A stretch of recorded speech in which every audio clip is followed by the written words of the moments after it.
Hey, what's up, YouTube? I'm here with Nathan, and he completed his what deck? World Chalice. And you completed this at the sneak peek here. Yeah, I haven't been this excited for a deck in a long time. I used to play Noble Knights. I still have the deck, but I saw these play a while back in like an OCG tournament online, and I was like super excited by it. So I built these. I've been testing with them for a couple weeks. So. All right, let's see the deck. Cool. So we'll start with the main. This so fast. So we're gonna start with 3 Lee World Chalice Fairy. She's a Stratos. When she's normal or special summon, you search a World Chalice monster. And then if she's in the graveyard, you can send a monster from hand to graveyard to add her back to your hand. So she's really good.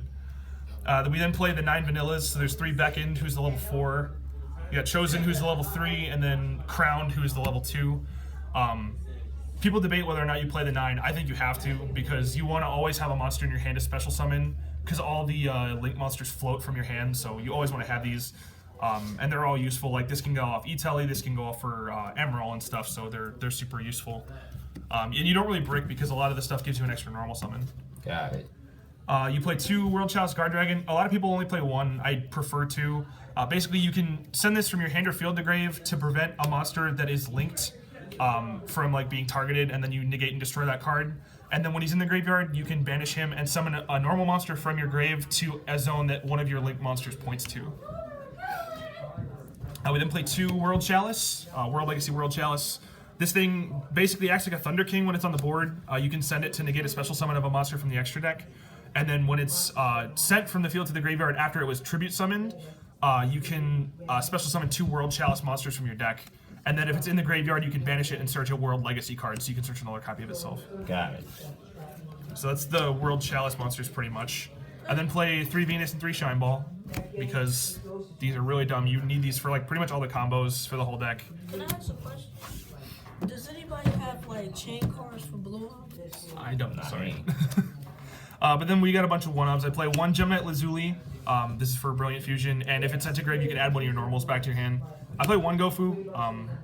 Like, this card's good in a lot of other Link decks, but in this deck, it's not really that great in my opinion. People can argue with me, I guess, and I see why, but I don't like taking up so much extra deck space for it. So if this gets banned, I really don't care. Yeah. 1 Rescue Rabbit for all the normals, and then 1 Max C because it's still the best card in the game right now. And then that's it for the monsters. There's a butt ton. Moving on to spells, we play 3 Brilliant Fusion because Brilliant Fusion's really, really good. It's self-explanatory.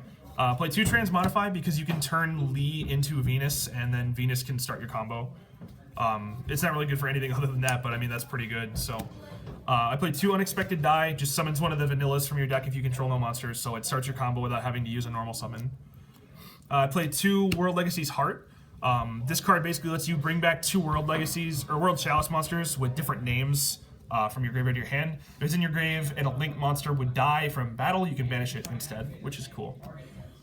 And the last card is 2 Swing of Memories, just to bring back a normal monster. You can cut these for Jar of Avarices. I've seen a lot of people doing that. I'm probably going to do that later, honestly, because these weren't that good. And then I play 1 E-Telly, 1 Foolish Burial, and 1 Soul Charge.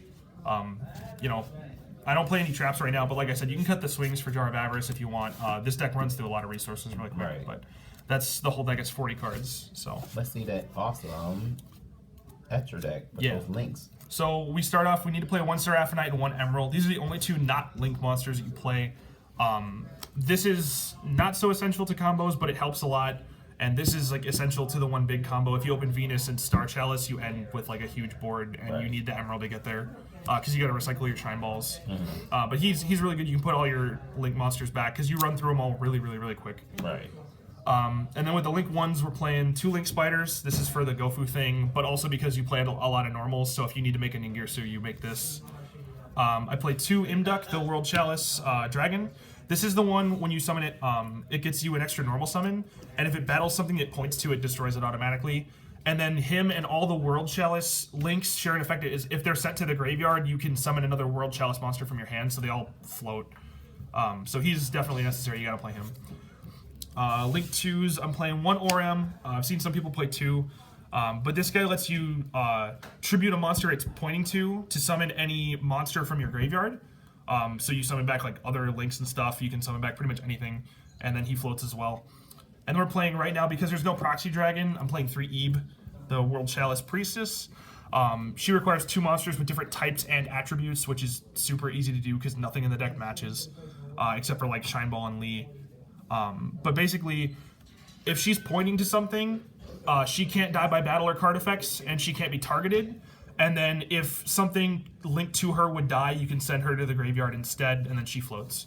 So one of these will get cut for Proxy Dragon when that comes out, because Proxy Dragon is like way better, and it makes some of the combos better.